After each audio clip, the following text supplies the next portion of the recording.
옛 속담 중에 든 자리는 몰라도 난 자리는 안다라는 말이 있습니다.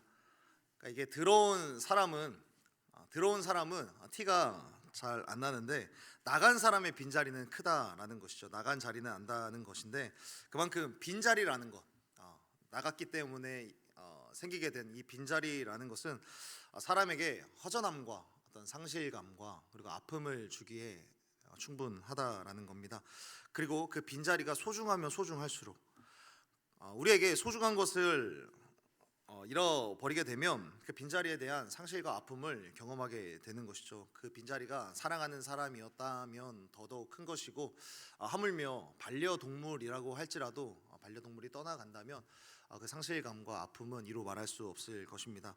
오늘 본문에서도 어쩌면 거대한 빈자리, 그 빈자리로 인하여서 상실감의 자리를 마주하게 된 제자들의 이야기가 나오게 됩니다. 12절의 말씀을 우리 같이 한번 좀 읽어봤으면 좋겠습니다. 이 12절 말씀 함께 다시 한번 읽도록 하겠습니다. 시작. 제자들이 감람원이라 하는 산으로부터 예루살렘에 돌아오니 이 산은 예루살렘에서 가까워 안식일에 가기 알맞은 길이라. 아멘. 제자들이요, 오늘 12절의 말씀에 보니까 감람원이라고 불려지는 산, 그러니까 짧게 얘기하면 감람산이라고 이야기를 하면 좋을 것 같아요. 감람산이라고 불리는 곳에 있었는데, 이 감람산이라는 곳은 이 사도행전 이 시기에 어떤 곳이었냐면, 부활하신 예수님, 십자가에 죽으셨지만 3일 만에 부활하신 예수님께서 제자들과 40일 동안이나 함께 계셨던 곳이 바로 감람산이었습니다.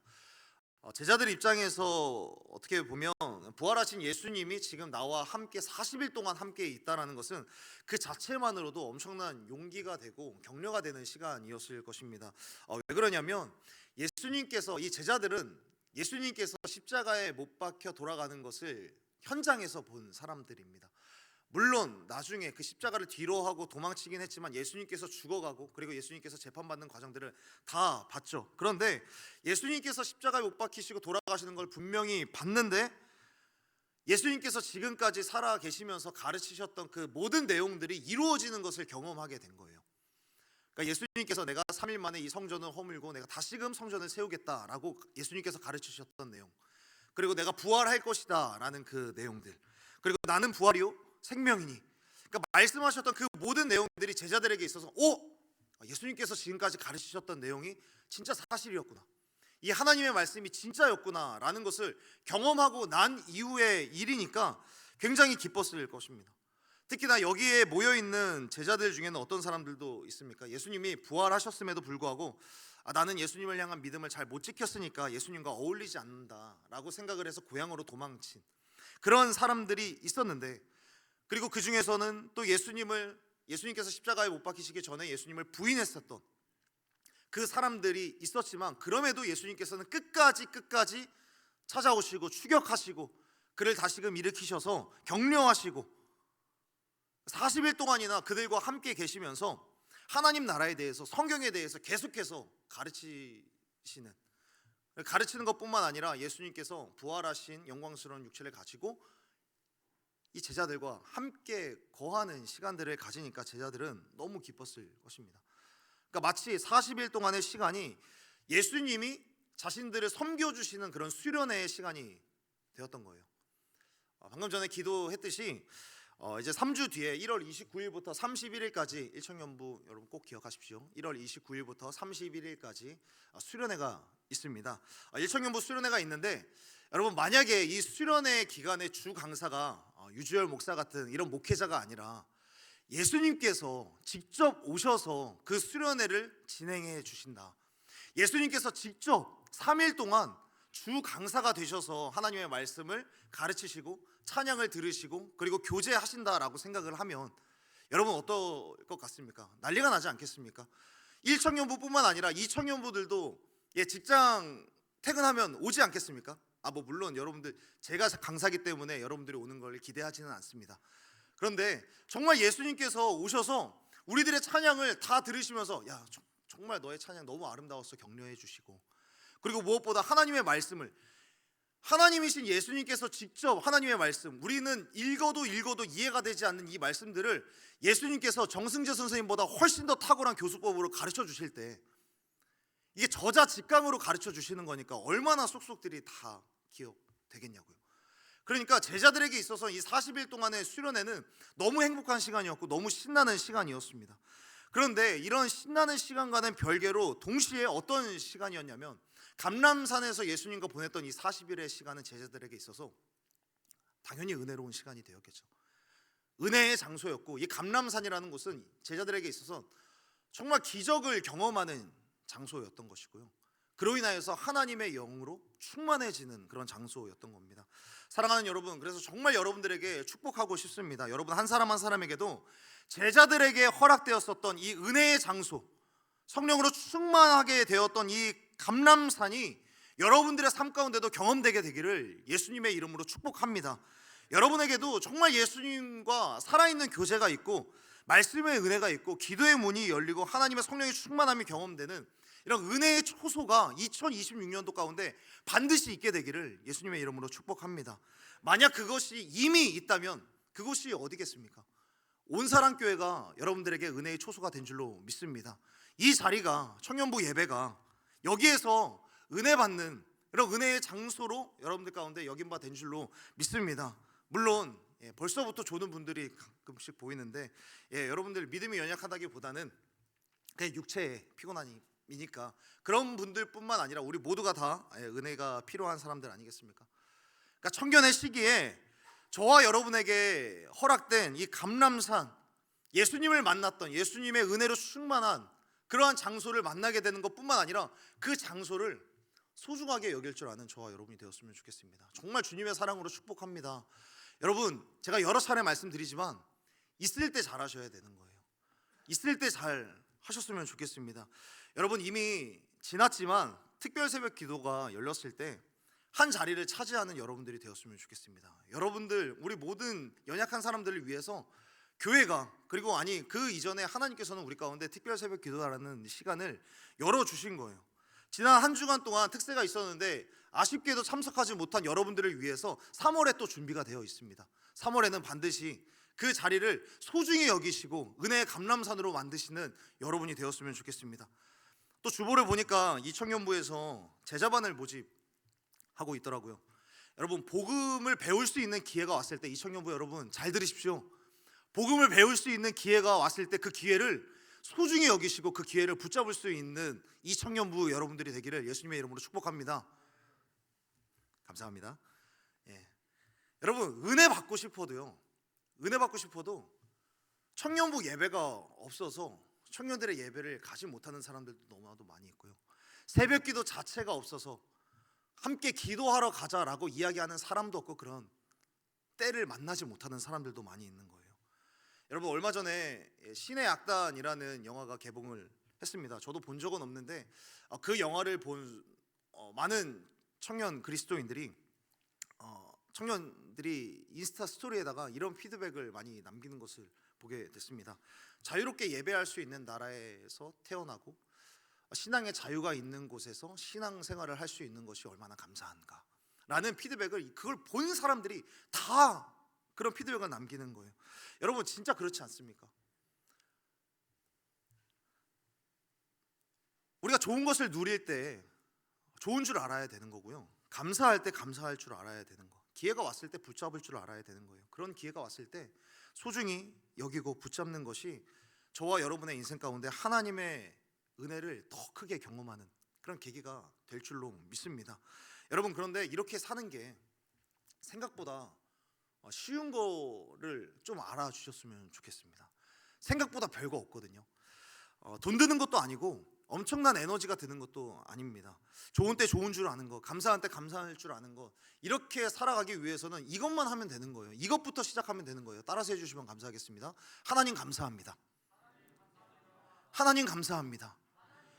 여러분, 여기에서부터 시작을 하는 거예요. 여기에서부터 하나님, 한국에서 태어나게 해주신 거 감사합니다. 신앙의 자유가 있는 나라에서 태어나게 해주신 거 감사합니다. 그리고 내가 온사랑교회에 다니게 되어서 너무 감사합니다. 여러분 그냥 감사하다라고 이야기를 하는 거예요. 심지어는 새벽기도 안 나왔다라고 할지라도 하나님 우리 교회에 새벽기도가 있어서 감사합니다라고 말할 수 있는 사람이 되었으면 좋겠습니다. 이게 무슨 의미가, 난 어차피 새벽예배 안 나갈 건데 새벽예배 있는 게 오히려 부담이 되는 거 아닙니까? 라고 이야기할 수 있는 사람도 있을지 모르겠는데요. 여러분 청년의 시기를 이미 지나간 우리 장로님들, 우리 또 집사님들, 그리고 권사님들도 청년 세대의 부흥을 보면서 감사를 고백을 하는 분들이 계시거든요.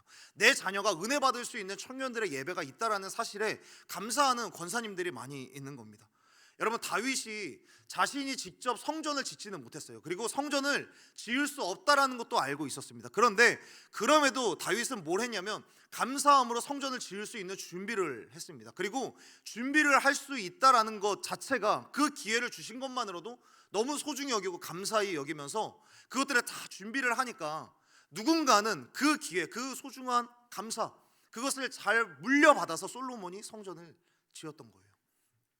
나는 하지 못하지만 그러나 나의 감사와 또 나의 준비와 나의 기회, 그것이 오히려 다른 누군가에게서 열매를 맺을 수 있게 되는 것입니다. 그렇기 때문에 사랑하는 여러분, 여러분의 감람산을 정말 소중히 여기는 은혜 충만한 장소인 감람산을 여러분 소중히 여기는 저와 여러분이 되기를 예수님의 이름으로 축복합니다.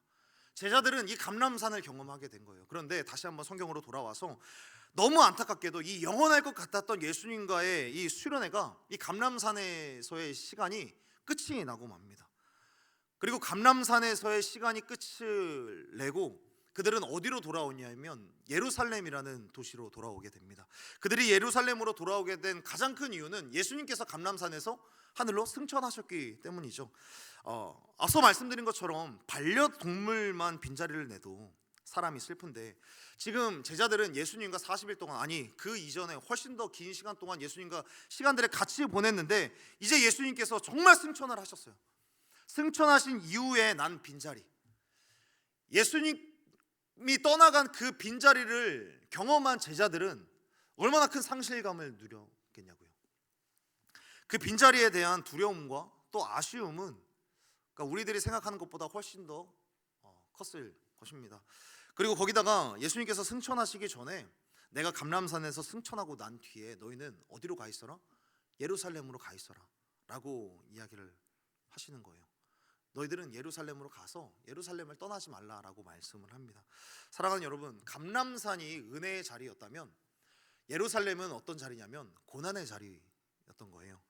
예루살렘은 제자들의 어쩌면 연약하고 비겁하고 또 연약한 자신들의 영적인 수준이 그대로 드러나는 그런 자리였습니다.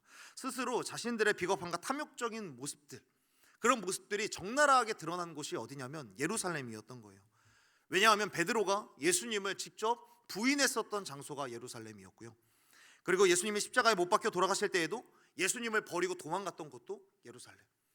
그리고 앞서서 소도에서도 말씀드렸다시피 모든 제자들이 물론 예수님과의 추억도 있었겠지만 그런데 모든 골목골목들이 다 예수님과의 추억을 떠올릴 때마다 기억나는 것은 뭐냐면 예수님을 배반했었던 자신들의 연약함, 그리고 나는 이 믿음의 자리에서 실패했고 결국에 어떤 누군가로부터 나는 존경받을 수 없다라는 어떤 수치심이 드러나는 장소가 바로 예루살렘이었던 겁니다. 뿐만 아니라 예루살렘 곳곳에서는 예수를 믿는 모든 사람들을 다 잡아 죽이겠다라고 혈기가 등등했고 눈을 부라리고 있었던 대제사장들과 서기관들, 그리고 사두개인들, 바리새인들이 있었던 곳이 예루살렘이었던 거예요.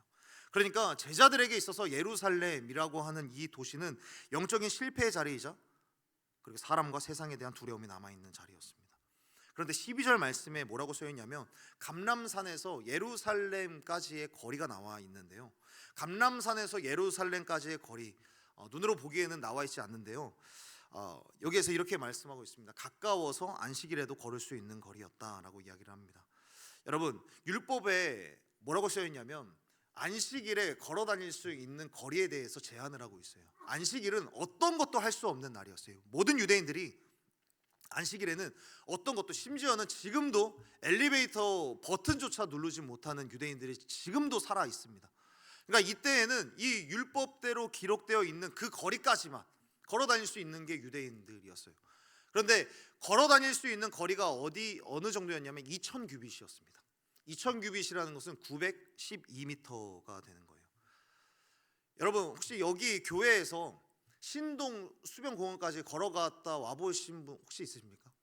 예, 신동까지 나는 걸어서 이동을 합니다. 손 한번 들어주시면 감사하겠습니다. 뭐 시키지 않을게요. 질문 안 할게요. 예, 다 웬만하면 다 신동 내가 알고 있는데 손 안 든 분 질문합니다. 예, 912m면 어느 정도냐면 여기 우리 교회에서 신동 수변공원까지가 딱 1km더라고요. 도보로 이동하면 딱 1km. 근데 이 정도까지의 거리, 너무 먼 거리도 아니잖아요. 너무 가까운 거리인 거죠. 그러니까 쉽게 왔다 갔다 할 수 있는 이 거리. 그런데 제자들이 지금 감람산에서 예루살렘까지 가는 이 거리, 물리적으로 보면 912m밖에 안 되지만 어떤 거리였냐면 이 그 가까운 길이 어쩌면 제자들에게 있어서 심리적으로는 세상에서 가장 멀고 험하게 느껴지는 길이었을 것입니다. 왜냐하면 가기 싫은 거거든요. 예루살렘으로 예수님께서 명하시니까 가지, 예수님께서 명하셔도 가기 힘든 곳이 예루살렘인 거예요. 예루살렘, 만나고 싶지 않은 사람과 만나고 싶지 않은 세상이 있는 자리, 그 예루살렘, 감람산과 같은 곳에서 열심히 은혜 받았는데 예수님께서는 오히려 그 고난의 자리, 가기 싫은 자리로 나아가게 하시는 때가 있는 거예요. 여러분 반드시 기억했으면 좋겠습니다. 이 자리에서 여러분들의 감람산에서 은혜를 받았다, 그런데 여기에서 끝내는 것이 아니라 우리 아까 찬양 마지막으로 불렀었던 하나님 아버지의 마음을 가지고 하나님 아버지의 눈물을 가지고 나아가야 할 고난의 자리가 있다라는 사실을 반드시 기억했으면 좋겠습니다.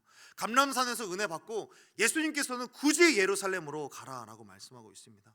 사랑하는 여러분, 묻고 싶습니다. 여러분들에게 있어서 예루살렘이 있으십니까? 예루살렘, 감람산과 같은 곳에서 예배를 통하여서 은혜를 받았음에도 불구하고 돌아갈 생각을 하면 벌써부터 버겁고 벌써부터 부담이 되는 그런 자리. 어떤 누군가에게는 월요일 아침이 예루살렘일지도 모르겠습니다. 물론 방학을 맞이하고 있는 우리 대학생들에게는 전혀 나랑 해당되지 않는 이야기다라고 생각을 할 수도 있는데요. 직장인 청년들에게는 직장 자체가 예루살렘이 될 수 있을 것 같습니다. 도무지 무슨 말을 하는지 알지 못하는 직장 상사가 있고, 외계어를 쓰는 것만 같은 클라이언트가 있고, 나에게 이상한 것들을 요구하는 교수님이 있는 대학원생들의 이야기를 하는 겁니다. 예, 그런 회사에서 일하는 것이 너무 어려운 거예요. 물론 지금 취업 준비를 하고 있는 청년들에게는 회사 취업만 내봐라, 내가 감사함으로 내가 다 감당하겠다. 1년만 지나보십시오. 괴로움에 몸서리를 칠 겁니다. 간절히 바라고 소원하는 학교에 합격을 해봐라. 세상 끝난 것 같겠지만 학기가 시작되면 학교마저도 나의 예루살렘이었구나 느끼는 때가 오게 되겠죠. 은혜의 자리를 떠나서 월요일 아침에 그곳으로 가야 되면 너무 괴로운 청년들이 있기 마련인 겁니다. 심지어 누군가에게는 월요일 아침뿐만이 아니라 죄송합니다, 일요일 아침도 예루살렘인 청년들이 혹시 있을지 모르겠습니다. 교회에서 내가 섬겨야 되는 자리가 예루살렘으로 다가올 때가 있는 겁니다. 리더 마을지기 분들 중에는 청년들을 만나는 거, 내 셀에 있는 셀원들을 만나는 자리 자체가 예루살렘이 되는 경우들이 있습니다.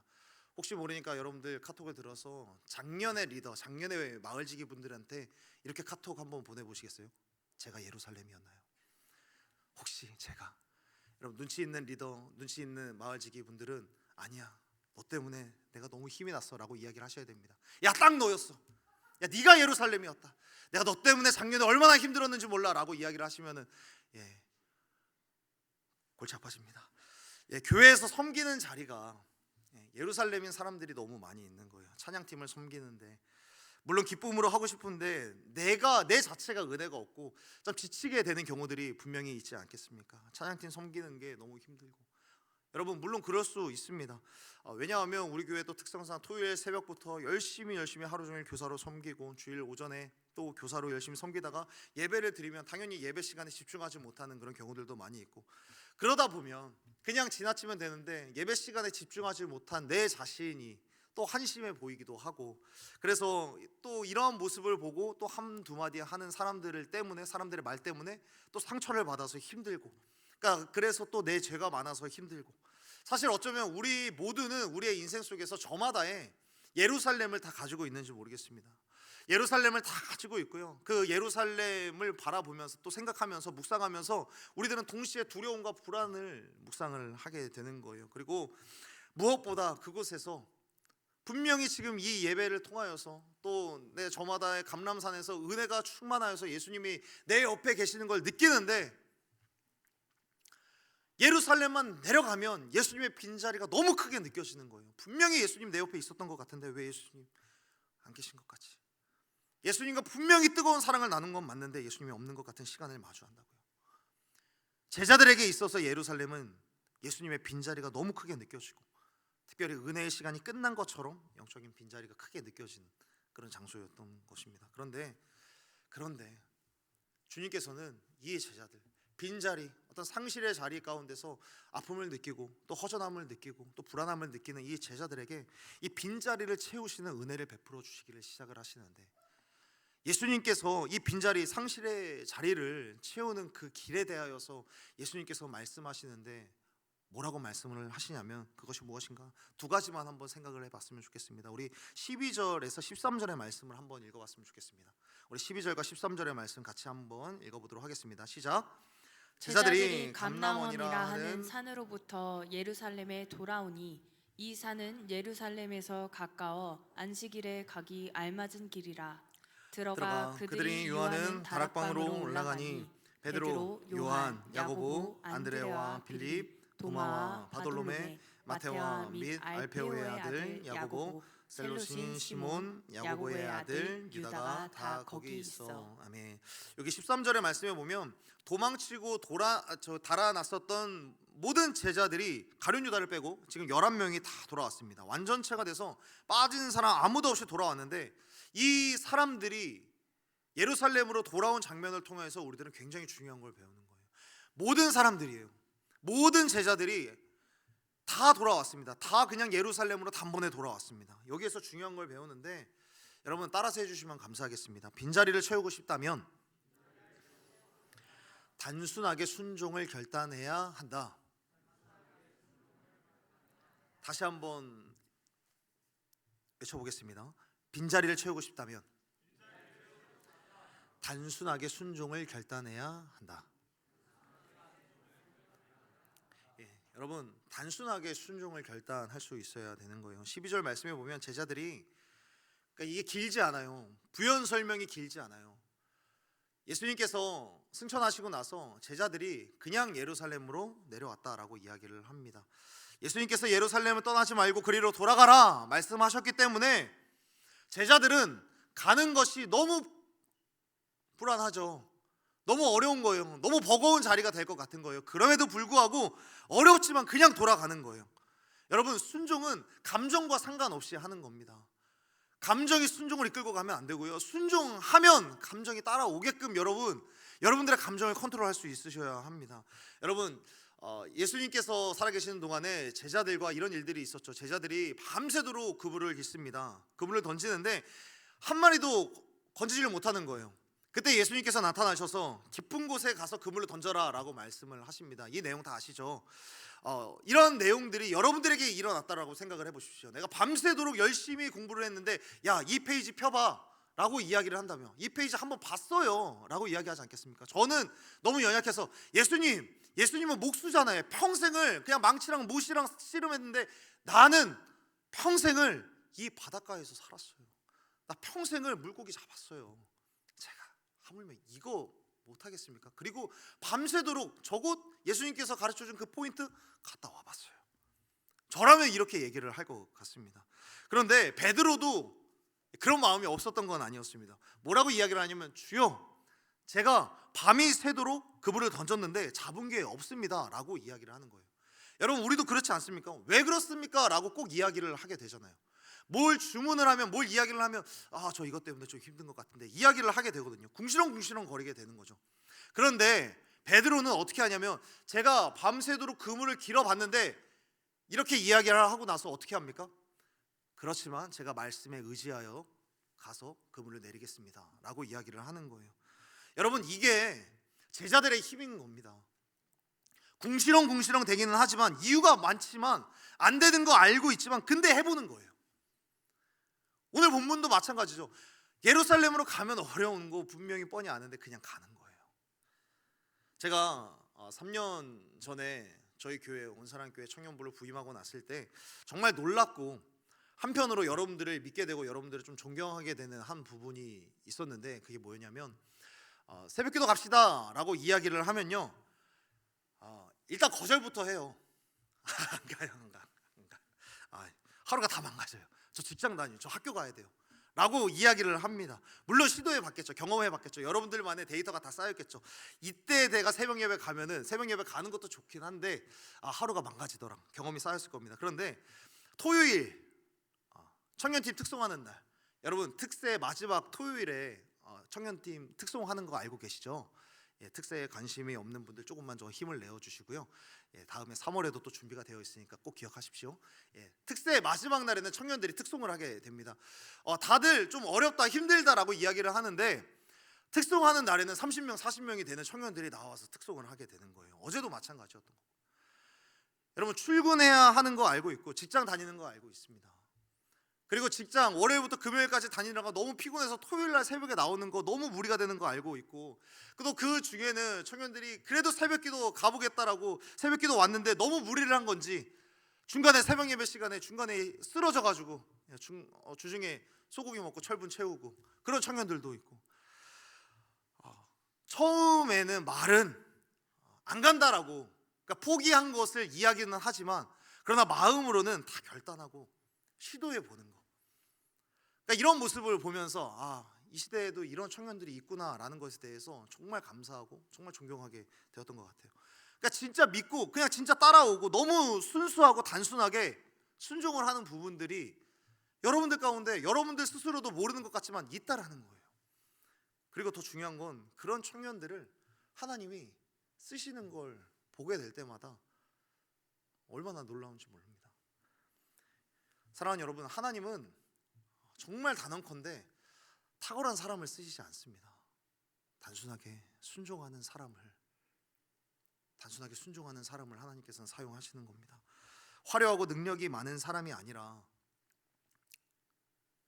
하나님이 부르실 때, 하나님 내가 연약한데 내가 부족해도 그래도 내가 순종하겠습니다 라고 이야기를 하는 사람, 하나님께서는 그 사람을 쓰시고 그렇게 결단하는 사람이 오히려 주님께 합당한 사람이라는 겁니다. 여러분, 예수님께서 십자가 지시기 전에 예루살렘으로 입성하는 장면이 성경에 나오죠. 예수님께서 예루살렘으로 입성을 하실 때 그때는 만왕의 왕으로서 입성하는 것을 예수님 스스로 보여주시는 장면이거든요. 그런데 예루살렘으로 입성을 하시는 그때에 왕이 타게 되는 말을 타고 입성을 하신 게 아니라 굉장히 초라한 나귀를 타고 입성을 하세요. 근데 여기에서 예수님은 왜 초라한 나귀를 선택을 하셨을까? 여기에서 진짜 중요한 해답 중에 하나가, 예수님께서 나귀를 탔느니 말을 탔느니 사실 그게 중요한 게 아니라 예수님이 나귀를 타기 이전에 나귀의 원래 주인이 있거든요. 나귀의 원래 주인, 그 주인이 진짜 중요한 해답 중에 하나였던 거예요. 여러분, 이 나귀의 원래 주인은 말을 가지지 않은, 어떻게 보면은 조금 가난한 그런 사람이 취한 겁니다. 이 사람은 어떻게 보면 지금으로 이야기를 하면 좋은 어떤 포르쉐라든지 벤츠라든지 G80, G90이라든지 이런 차를 타는 사람이 아니라 저같이 어떤 소렌토 같은 중고차 같은 거 있잖아요. 내가 저 차 가긴 갈까, 이러한 차 타는 그런 사람이 바로 나귀의 주인이었거든요. 그런데 예수님이 사람을 보내어서 너 차 타야겠다, 지금 네 나귀 타야겠다라고 이야기를 하는 거예요. 그런데 그때 같이 이야기를 하시는 게 주님이 쓰실 거야 라고 이 이야기를 덧붙이는 거예요. 그러니까 주인이요 한마디도 하지 않고 그냥 그 나귀를 풀어서 줍니다. 비록 자기 스스로 말을 가지지는 못했지만, 내가 주님께 말을 주지는 못하지만, 내가 정말 좋은 말을 내가 주님께 건네지는 못했지만, 그럼에도 내 능력과 내 수준이 고작 나귀밖에 안 되지만 주님 쓰시겠다고 하니까 그냥 그 나귀 알겠습니다, 쓰십시오 라고 주님께 드리는 겁니다. 여러분, 우리는 어쩌면 다 나귀예요. 다 나귀. 성경에 보면은 아브라함 같은 경우도 다 얼마나 초라한지 몰라요. 의심이 얼마나 많은 사람인지 모릅니다. 그리고 노아 같은 경우도 알코올 중독 증세가 있었던 사람이었던 거고요. 모세 역시 두려움도 많고 또 과거에 있었던 상처 때문에 말도 잘하고 공부도 잘하지만 저는 말을 못합니다, 신명기 그 긴 설교도 하는 사람이 하나님 다 못합니다 라고 빼는 사람이었고 믿음이 없는 사람이었던 거죠. 여호수아 같은 경우도 모세의 그 빈자리를 채워야만 하는 그런 부담감이 있었던 사람이었고요. 또 사사기에 보면 기드온과 같은 경우도 두려움이 너무 많아서 그냥 사람들 숨어서 혼자서 생활하는 그런 사람이었고, 베드로도 열정이 과하다가도 어떨 때는 막 우울해지고 감정 기복이 굉장히 심한 사람. 그러니까 이 성경에서 하나님이 쓰시는 사람들, 그러니까 그 사람들을 보면은 어쩌면 다 이상한 사람들인 거예요. 다 이상한 사람들. 여러분 옆 사람 한번 바라보시겠어요? 옆 사람 바라보시면서 이렇게 인사해 주시겠어요? 당신도 이상한 사람입니다. 당신도 이상한 사람입니다. 고개를 끄덕거리면서 격하게 긍정을 하고 있는 여러 청년들이 있는데, 여러분 옆 사람도 이상하고 나도 이상하지만 단 한 가지 확실한 것은, 그러나 이상해도 저와 여러분을 하나님이 쓰시겠다라고 작정한 줄로 믿습니다.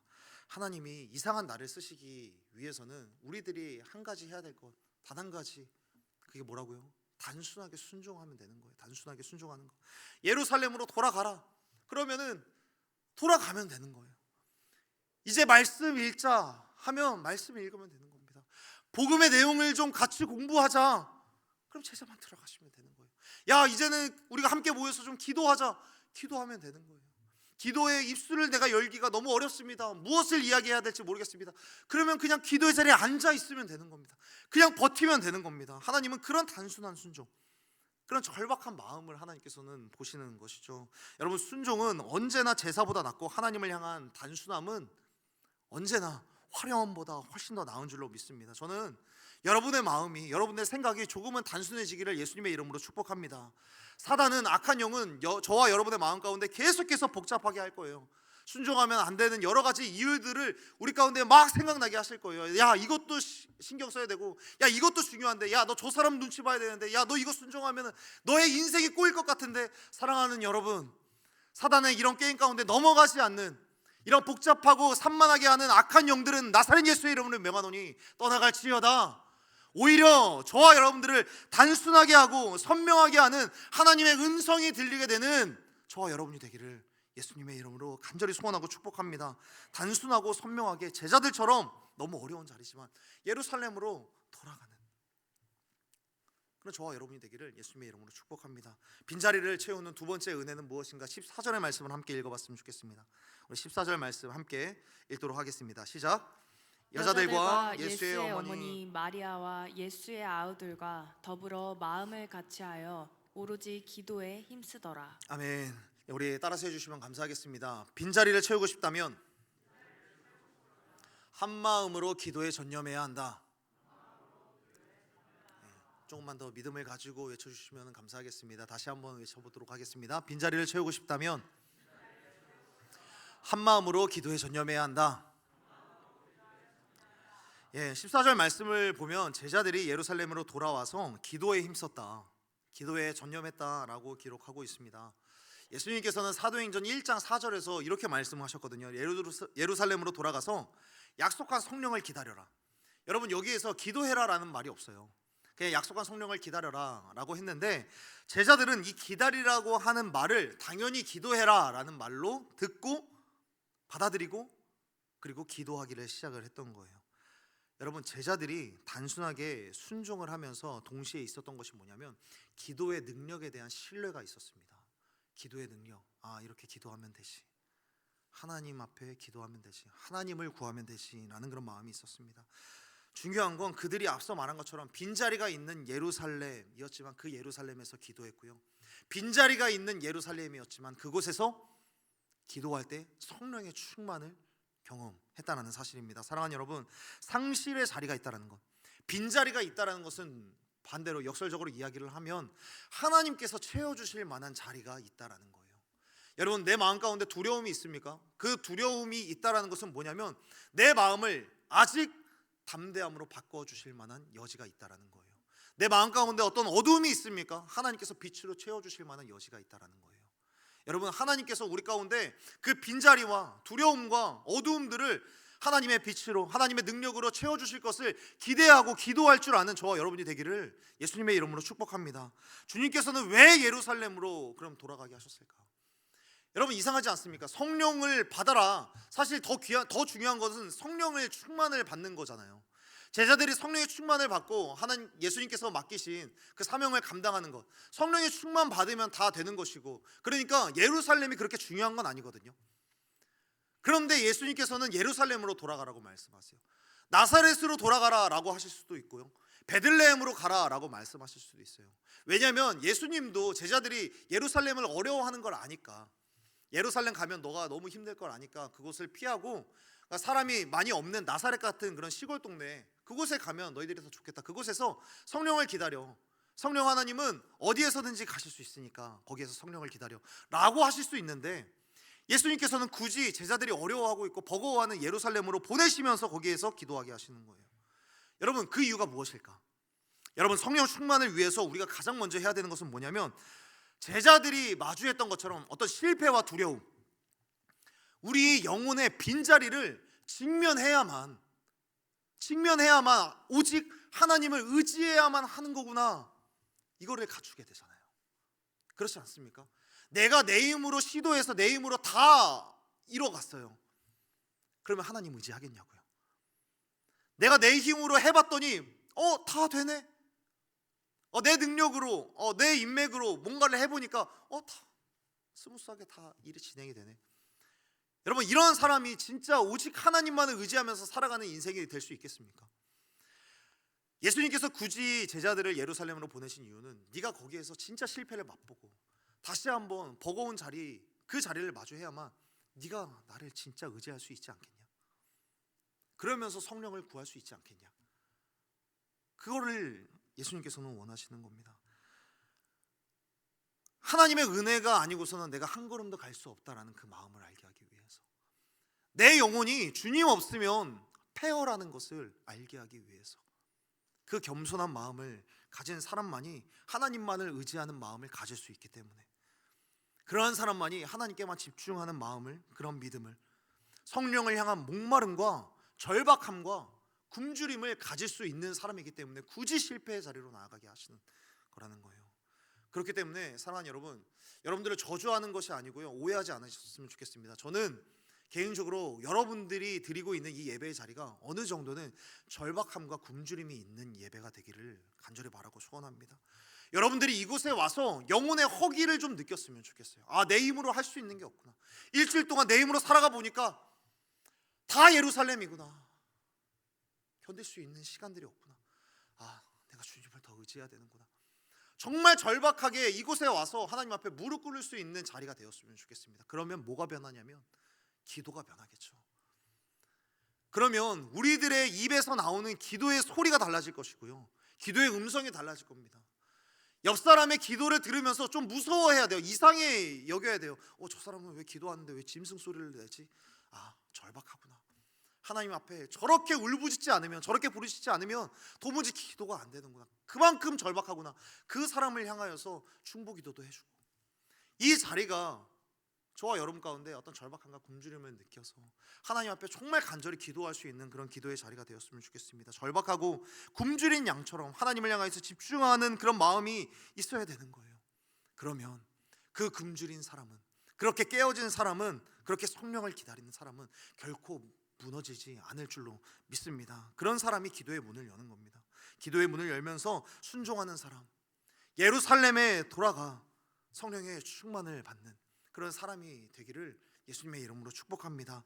청년의 시기에 이 성령의 충만을 받기 위해서 여러분의 두려움과 실패의 자리가 있을지라도 그 예루살렘이 어디인지 직면하게 되어서 그곳에서 기도에 힘쓸 줄 아는 저와 여러분이 되었으면 좋겠습니다.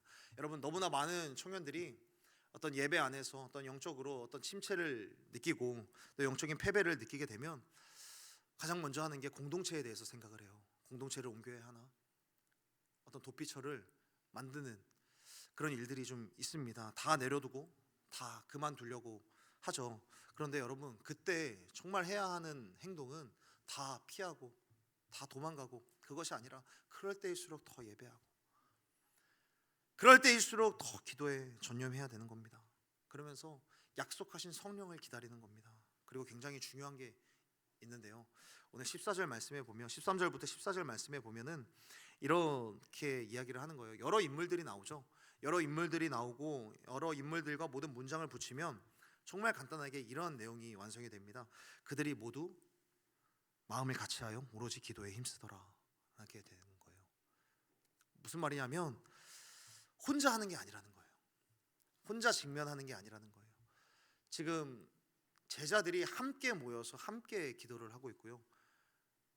그리고 14절에 보면 여인들의 이름이 나오고요. 그리고 무리들의 모습들이 나오게 되는 겁니다. 여러분, 그들이 함께 모여서 기도를 하게 되는 것, 그리고 기도에 전념하게 되는 것, 제자들도 깜짝 놀랐을 겁니다. 여러분, 제자들이 기도를 잘하는 사람들이었습니까? 여러분, 예수님이 십자가에 달리시기 전에 겟세마네 동산에서 기도할 때 옆에서 처자빠 자고 있었던 사람들, 죄송합니다, 주무시고 계시던 분들이 제자들이셨어요. 이 제자들이 기도를 잘 할지 못해요. 제자들이 기도를 못하니까 예수님께서 너희는 이렇게 기도하라, 기도의 그냥 표준 예식서를 다 알려주시지 않았습니까? 그런데 이들이 함께 기도에 전념을 하기를 시작을 하는 거예요. 기도를 막 하다가 기도를 잘하지 못하니까 1시간 2시간 하다가 조는 사람들도 있었겠죠. 이렇게 조는 사람들도 있는 사이에서 어떤 누군가는 또 기도에 열심을 내는 사람이, 베드로가 옆에서 주여 외치니까 깜짝 놀라서 또 깨고, 그리고 베드로도 졸다가 보니까 옆에서 요한이 주여 외치고 또 기도하고, 그러니까 모든 사람들이 막 다 졸려온 것 같으니까 어떤 사람이 또 일어나서 우리 나눔하자고, 또 기도하자고, 우리 말씀 보자고, 또 성령을 기다리자, 계속해서 함께, 서로가 함께 부족한 부분들을 채워가는 그런 기도를 하게 되는 거예요. 서로 함께 끌어주고 당겨주고 은혜의 기도의 시간들을 함께 만들어가는 거예요. 저는 거의 매주 좀 너무 충격적인 게 뭐냐면, 설교 시간에 조금 조시는 분들도 셀 모임을 하잖아요. 셀 모임을 할 때는 팔팔해지는 걸 보게 돼요. 셀 모임을 하고 또 셀 모임을 끝나게 되면 더 팔팔해지게 되는 걸 보게 됩니다. 그런데 그런 모습들이 오히려 더 아름답게 보이고, 죄송합니다, 너무 예뻐 보이는 거예요. 은혜를 나눌 수 있는 사람이 얼마나 감사한 겁니까? 은혜의 교제를 나눌 수 있다는 것, 그 사실 자체가 저는 얼마나 감사한지 모르겠습니다. 여러분, 말씀을 정리해 보겠습니다. 하나님은 우리가 약하다는 것을 너무 잘 아세요. 우리가 약하다는 것도 너무 잘 알고, 제가 앞서서 말씀드렸다시피 빈자리를 채우고 싶다면 단순하게 순종해야 되는 것, 근데 단순하게 순종하는 걸 어려워하는 우리들을 너무 잘 알고 있고요. 기도에 전념해야 되는 건 알고 있지만 기도의 자리로 나아가는 데까지 생각이 많은 것도 너무 잘 알고 계십니다. 예루살렘도 어려워하는 것도 너무 잘 아시고, 그러니까 우리 하나님께서 우리 가운데 뭘 주셨을까요? 그걸 아시기 때문에 우리 가운데 교회를 주셨습니다. 나 혼자 못하니까 교회를 세우신 거예요. 나 혼자 잘 못하니까 하나님이 온사랑 교회를 세우셔서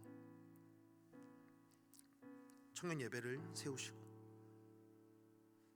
또 우리가 매주마다 예배를 드리다 보면 어느 정도 침체되는 부분들, 그런 부분들이 있으니까 뭘 주세요? 우리 가운데 수련회도 주시고, 또 새벽 예배도 허락해 주시고.